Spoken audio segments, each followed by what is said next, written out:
പരിശുദ്ധാത്മാവേ നീ എഴുന്നള്ളി വരണമേ എൻ്റെ ഹൃദയത്തിൽ.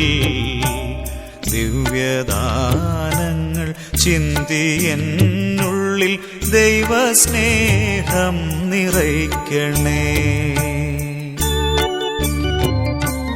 പരിശുദ്ധാത്മാവേ നീ എഴുന്നള്ളി വരണമേ എൻ്റെ ഹൃദയത്തിൽ.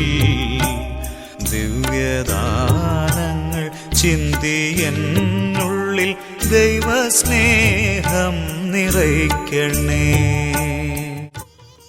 എല്ലാ മനുഷ്യരും രക്ഷപ്പെടണമെന്ന് ആഗ്രഹിക്കുന്ന ദൈവമേ, അങ്ങേ തിരുക്കുമാരനായ മിശിഹായുടെ കുരിശുമരണവും ഉത്ഥാനവും വഴി തിരുസഭയെ സ്ഥാപിക്കുകയും പരിശുദ്ധാത്മാവിൻ്റെ ദാനങ്ങളാൽ ഞങ്ങളെ രക്ഷയുടെ മാർഗത്തിലേക്ക് ആനയിക്കുകയും ചെയ്തതിനെക്കുറിച്ച് ഞങ്ങൾ അങ്ങയോട് നന്ദി പറയുന്നു.